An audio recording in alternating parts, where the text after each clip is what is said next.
Yo, YouTube, what's up with your boy? Sports and Fitness Rant. I'm back, guys. Click that like button. Subscribe to my channel. What's up, y'all? Welcome back, guys. Welcome back, man. Got another great video for you guys today, as usual, man. You guys know the deal on this channel.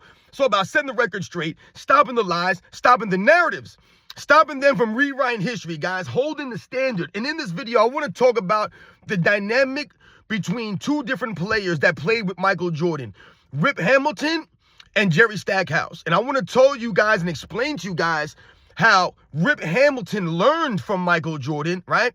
And Jerry Stackhouse was in his emotions when he played with Michael Jordan and did not learn from Michael Jordan the way that Rip Hamilton did, which allowed Rip Hamilton to become a champion, right, in his career. And I want to talk about an article that I saw talking to Jerry Stackhouse about his time on the Washington Wizards. And then I'm going to read some quotes off, and then I'm going to read some quotes off from Rip Hamilton and his thoughts when he played with Michael Jordan on the Wizards. And you're going to see the dynamic, the difference between mindsets of these two players. And I'll highlight and show you how Rip Hamilton used his time with Michael Jordan effectively and to better his own career and better himself and learn from Michael Jordan, while Jerry Stackhouse was all emotional and sensitive and didn't learn anything from Michael Jordan, right? Because he thought he was better than Michael Jordan. We're going to talk about this video. And I want to thank you guys, everyone across the world, everyone across the states, man, has been supporting my channel. Once again, guys, I am truly, truly humbled by all support, guys. It really means a lot for real, man. Real recognize real. The true basketball fans continue to stand up, man. Thank you, guys. And you guys know what to do. Turn the volume all the way up. Hit that play button. Remember, these videos are for educational purposes. And let's roll. So, yes, guys, like I said, man, I saw this article with Jerry Stackhouse talking about his time on the Washington Wizards with Michael Jordan. That's what the article was about. You know, him playing with Michael Jordan, his feelings and thoughts about that time on the Washington Wizards. And I want you to compare it to Rip Hamilton's experience and the way that he approached, you know, his time with Michael Jordan on the Wizards, guys, and the difference, the dynamic, and how it shows the mindset of these players, right? And what they understood about Michael Jordan, right? In comparison to each other, guys. Now, on this channel, I've always told you guys what? When you're Michael Jordan's teammate, anyone that's played with Michael Jordan that earned it, I tell you what, you had to earn it. You had to earn a spot on Michael Jordan's team, guys. That was the only way you were going to be able to play on the team.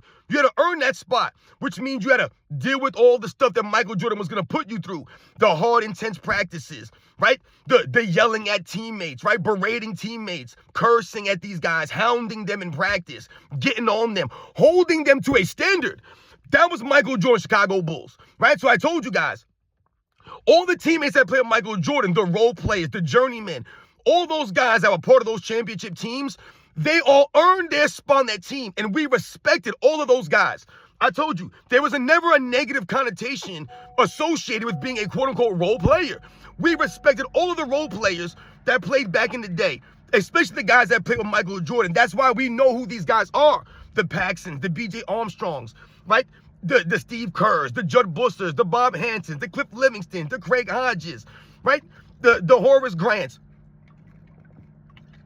the Stacey Kings, the Scott Williams, the Will Perdue's, the Luke Longleys, the Bryson Dele's, the Randy Browns, the Dickie Simpkins.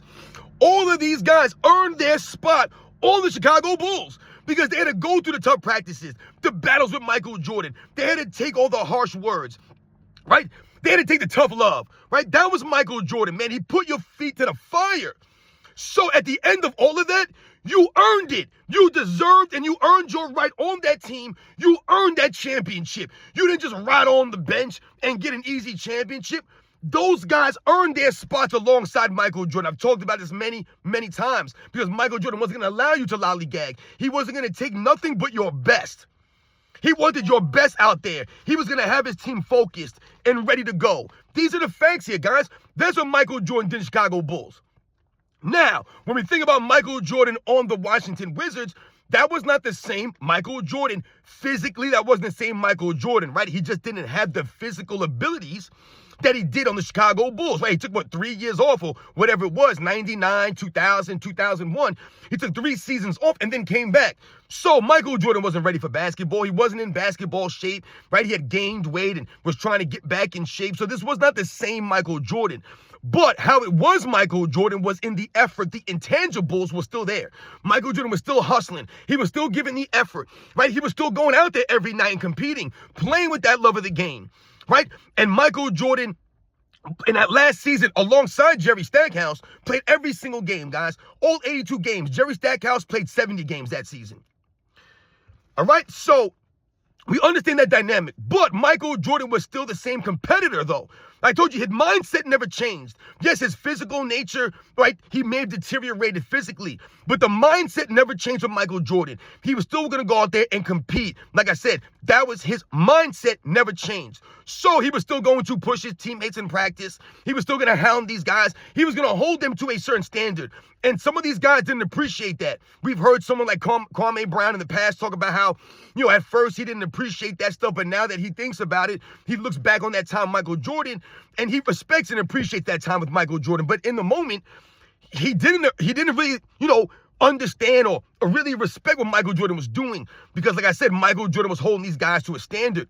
But you've heard stories from guys like Etan Thomas talk about Michael Jordan draining his knee and how this man was in practice early, the last one to leave. He was giving all the effort, always going out there, competing, right? You've heard stories from guys like Brandon Hayward, who played in that Washington Wizards team with Michael Jordan, right? You've heard the stories from these guys, Christian Laettner, and some of the other guys that played on that Wizards team. I've even heard, what's his name? Ty Lue talk about his time with Michael Jordan on the Wizards and how impressed they were with Michael Jordan's work ethic, right? The other little things that Michael Jordan did still at that age, right? He was still doing all those things. That's why he kept his integrity, right? And we still respect Michael Jordan on the Wizards. But someone like Jerry Stackhouse did not appreciate his time on the Washington Wizards alongside Michael Jordan for some of those reasons I just mentioned. Michael Jordan's, fiery demeanor, right? His tough exterior, right? Pushing his teammates, getting on guys, right? Crossing the line sometimes, right? Really going at people when some of these guys can't take this stuff. And Jerry Stackhouse did not appreciate his time with Michael Jordan. And in this article, he had a couple of quotes that I want to read off to you guys that really let you guys in on his mindset when he came to the Washington Wizards.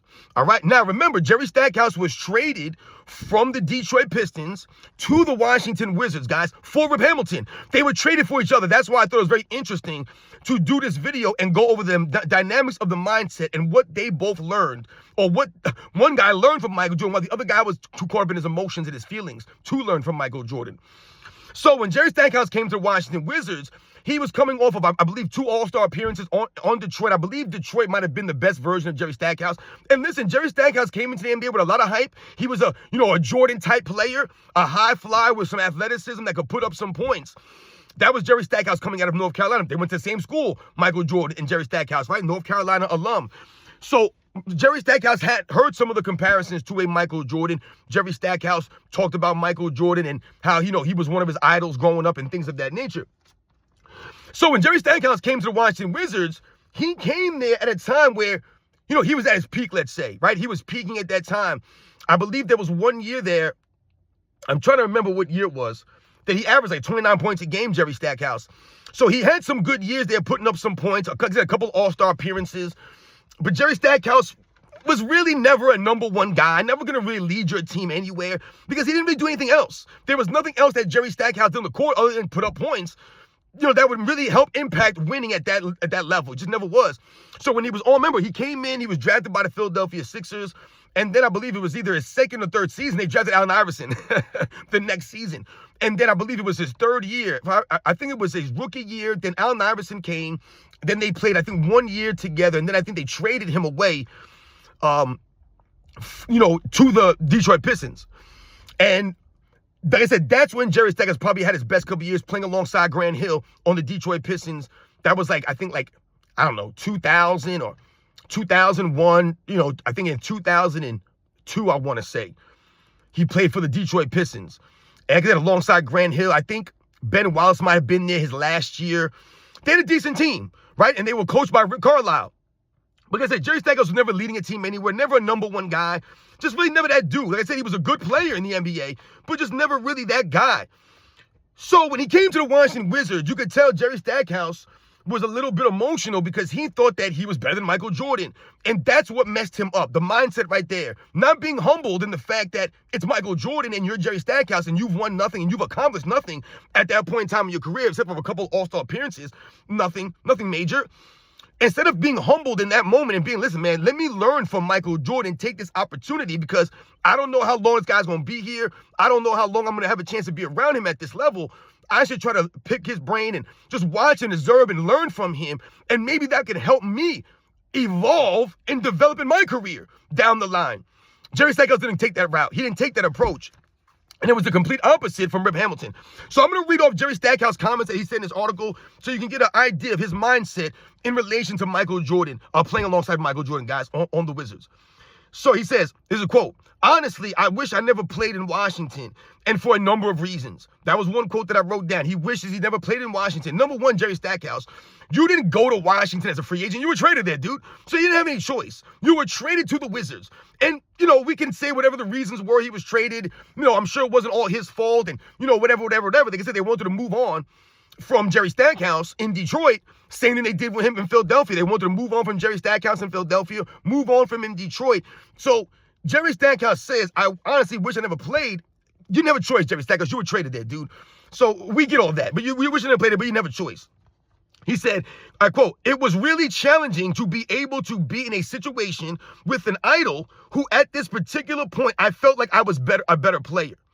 See what I'm saying? So that's the mindset of Jerry Stackhouse, all right? That when you think that you're better than Michael Jordan or you feel that you were better than Michael Jordan at that point in time in your career, now we could debate whether he was or not, but that's irrelevant. The facts remain that you had accomplished nothing at that point in your career. Like I said, a couple of All-Star appearances. Good for you, Jerry Stackhouse. You accomplished literally nothing, and you were in, I think this is Jerry Stackhouse, like 6th or 7th year in the league. So this is a part of time of people's careers where they start to, reach their peaks, their max potentials, right? To really, turn and develop into the player that they're going to be. So this is a perfect time for Jerry Stackhouse to learn from Michael Jordan, right in the middle of your career, when you're at the peak of your powers, essentially. But Jerry Stackhouse didn't feel that way because he felt he was better than Michael Jordan. But you weren't greater than Michael Jordan. You didn't accomplish nearly anything close to what Michael Jordan accomplished at that point in time of his career by his 6th, 7th, 8th season.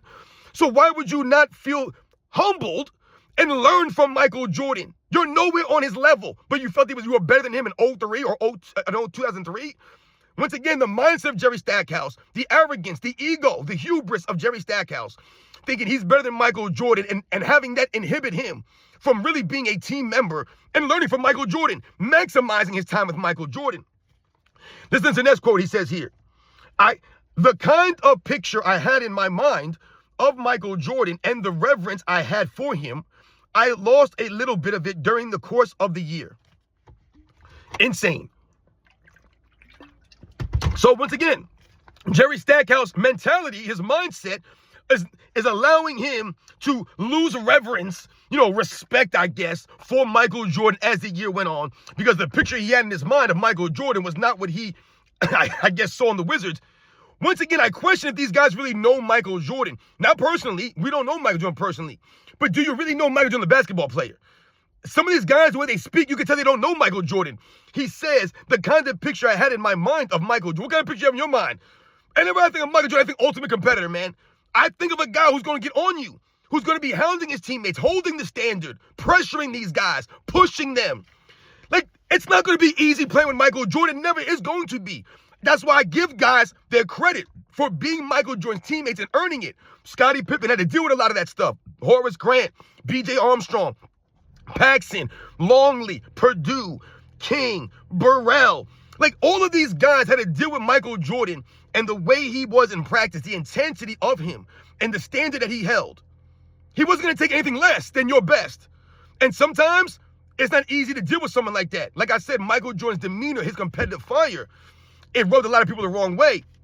But if you were able to hang in there, be mentally strong, and earn your place on the team, then you will become a champion. Michael Jordan will help you become a champion because you will help Michael Jordan.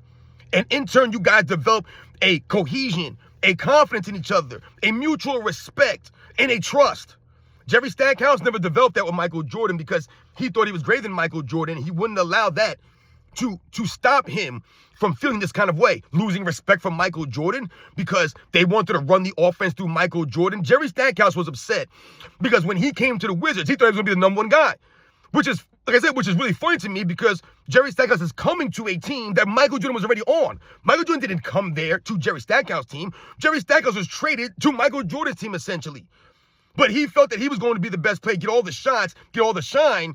And when that wasn't really necessarily the case, Jerry Stackhouse was emotional, upset about it. So he's been trashing Michael Jordan and his time on the Wizards with Michael Jordan ever since. Now, I want to read off some comments from Rip Hamilton, guys, a guy who actually humbled himself and understood what he was dealing with, or understood the importance of being with Michael Jordan for that season that he was with Michael Jordan. Listen to what Rip Hamilton's mindset was, what he thought about with playing with Michael Jordan in 2000. Remember, this is the year before. This is a quote from Rip Hamilton. That was a kid getting the chance to play with the GOAT. That's what he's saying about his chance to play with Michael Jordan. No, that's what he felt. That's what he said. A kid getting a chance to play with the GOAT. What did Jerry Stackhouse said? Honestly, I wish I never played for the Washington Wizards. He said it was really challenging to be in a situation with an idol who I felt that I was better than. So, do you see the mindset difference? Rip Hamilton is saying, here's a kid getting a chance to play with the GOAT, man. So, Rip Hamilton, I believe, was in his third NBA season when he came to the Wizards, I want to say. First couple of years that Rip Hamilton played. And like I said, he gets traded over there to the Wizards. Oh, excuse me. He was drafted by the Wizards, Rip Hamilton. He was drafted by the Wizards. And I believe Jordan came, that was like his third season, I want to say. So Rip Hamilton had been on the Wizards for a couple of years. So Rip Hamilton could have felt a certain way. And Rip Hamilton says in an article, he said, I felt a certain way about Michael Jordan coming to the team because I felt like maybe I was the number one guy and that I was establishing myself. And now Michael Jordan comes in. But Rip Hamilton put his ego aside. He put his emotions aside. Jerry Stackhouse couldn't do that. Rip Hamilton did that, right? And once again, Rip Hamilton was, a younger part of his career at this time, but still was able to realize he's playing with Michael Jordan. Then he says, one thing that sticks out for me is playing against him in practice. You see that, guys?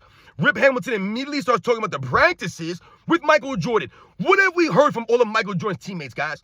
We heard about the practices, how intense they were, how oftentimes they would say the practice was harder than the games. This is how Michael Jordan prepared his teammates for games, for the playoffs, for the NBA Finals, for some of these situations that they were going to be in. He prepared them by making practices so intense, so competitive, that sometimes the games felt like they were less competitive. They weren't as intense. That's how you keep your team ready. That's how you have them prepared, right? That's how you raise their level up. That's how you push them forward. This is what Michael Jordan did. So Rip Hamilton started talking about practice. Now listen to what he says here. People look at my mid-range game and say I have one of the best in history. But a lot of that comes off of being in the practices with MJ. So once again, he's giving Michael Jordan credit for helping him with his mid-range game. Something that Rip Hamilton ended up becoming an elite mid-range scorer during that early 2000s, mid-2000s, right? When in a time when it was starting to be a transition, it seemed, right? And Rip Hamilton wasn't the athlete of a Jerry Stackhouse, wasn't a high flyer like Jerry Stackhouse, right? Didn't have all the hype of a Jerry Stackhouse. But somehow, some way, Rip Hamilton was able to evolve his game and become a very good player, man. And once again, a key member of a championship team. Rip Hamilton became a solid defender, a guy that could just run for days, running around without the ball, moving around. I mean, if you look at the way Steph Curry plays now, you look at someone like Reggie Miller, you look at someone like Rip Hamilton, these guys were doing those kinds of things before Steph Curry. Not saying that Rip Hamilton was chucking the threes up like Steph Curry, but the moving without the basketball, Rip Hamilton was never stopped. This guy never stopped. He was always moving, catch and shoot. Like I said, 1 or 2 dribbles, mid-range assassin. Rip Hamilton, like I said, became a very solid defensive player and one of the key members of that Detroit Pistons team in 2004 that won the championship. So he says that about his mid-range, it comes from the practice wins, and he goes on and takes it a step further. It says this. I remember one time I was playing against him, and he took 2 hard dribbles to the basket and pulled up, and he was like, Rip, add that to your game. And I was like, why? And he said, because as a defender, they are backpedaling. So he can't jump to the highest point to block your shot. Now, this is great knowledge from Michael Jordan, right? This is just something that you're learning. Michael Jordan's giving you some tips here, and Rip Hamilton is learning and absorbing this. And he says, the 2 hard dribbles, the pull-up shot. You guys have seen Michael Jordan do this. 1, 2 hard dribbles, pull up. Michael Jordan can stop on the dime. That shot that Michael Jordan hits in the 1991 NBA Finals Game 3 that I'm always telling you guys about, that sent the game in overtime when Pippen fouled out with the Bulls down by 2 with 9 seconds to go. Michael Jordan drove the entire length of the floor and stopped. That was a pull-up jumper he hits over the outstretched hands of Vlade Divac. Pull-up jumper. So Michael Jordan's giving Rip Hamilton some keys here. He's like, listen, man, put that into your game. And Rip Hamilton's like, well, why is it so effective? Because Michael Jordan said that that's an unstoppable move. Defenders can't stop it. And he said, well, why is that? And he said, because the defenders are backing up on their heels. So think about it. If you do 2 hard dribbles at somebody, they're going to be backing up, right? To try to, keep you in front of them. So if you pull up after those dribbles, they're backpedaling. How are they going to be able to jump to their highest point? It's almost impossible physically. And that's what Michael Jordan has explained to Rip Hamilton. They cannot jump up to challenge a shot the highest point because they're backpedaling, right? It puts them at a disadvantage physically, the way the human body moves. Now, when you think about Michael Jordan's turnaround fadeaway jumper, that's the move that he's most known for. But Michael Jordan had several moves. We're talking about Michael Jordan's overall offensive repertoire was, he had all kinds of moves.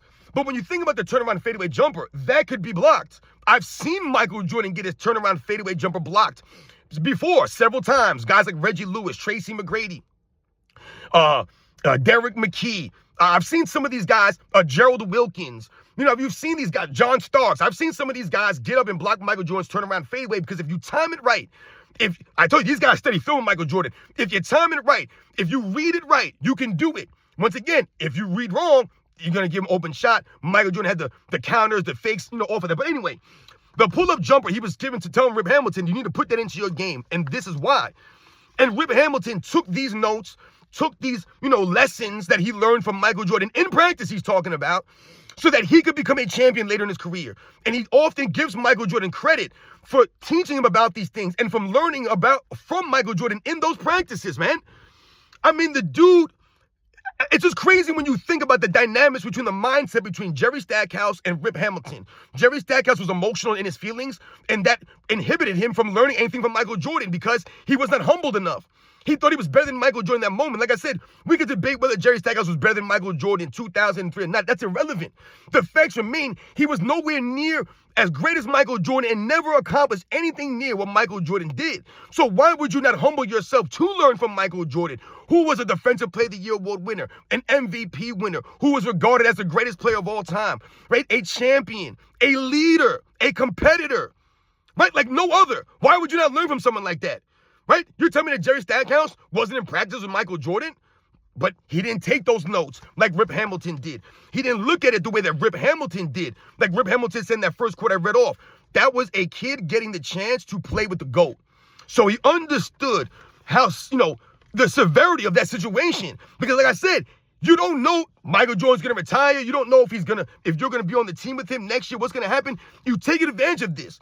And Rip Hamilton took advantage of that, and he became a champion because of that. Remember, Rip Hamilton was a champion at UConn before he came into the NBA. He was a very good college player, Rip Hamilton. So was Jerry Stackhouse. But Jerry Stackhouse never won a championship in his career, guys.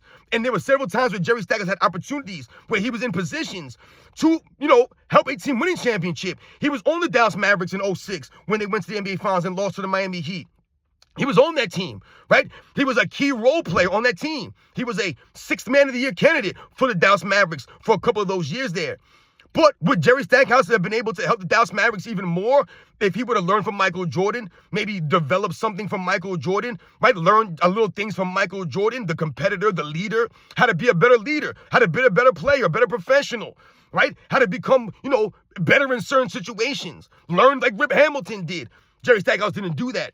He didn't learn from Michael Jordan, so he wasn't able to help these teams in a way that Michael Jordan may have been able to help him lead. Right? Because you think about some of the people that played with Michael Jordan throughout his career and what they've been able to do after they've left the Chicago Bulls, let's say, for example, or in this example, Rip Hamilton, what he was able to do after he left the Washington Wizards. Guys like Ron Harper became champions after he left the Bulls, right? Remember, Ron Harper was part of the second three-peat Bulls, and I believe he won 2 championships with the three-peat Lakers. I believe he was on 2 of those championship teams. Horace Grant, I believe, was on a championship team with the Lakers also. You think about Steve Kerr, who played for the San Antonio Spurs, and then what he's, done for his coaching career, right? Once again, played with Michael Jordan. So there have been players, guys, that have gone on to do great things and help teams win championships because of the values that they learned playing with Michael Jordan on a Michael Jordan team. They learn cohesion, chemistry, what it takes to win, right? What you have to go through, the sacrifices you have to make, the grind, the intensity. You know, like I said, earning it. They know what you have to go through because Michael Jordan showed them the way. So in turn, they can, pass these lessons down to other guys. Jerry Stackhouse didn't want to hear this kind of stuff. Excuse me, guys. So, as you guys can see, I know I went a little bit long here. The dynamic between Jerry Stackhouse and Rip Hamilton, two guys that were traded for each other, and two guys that went on to do different things in their careers. Jerry Stackhouse was more selfish, more worried about himself, where Rip Hamilton was more team-oriented and worried about and focused on winning, becoming better.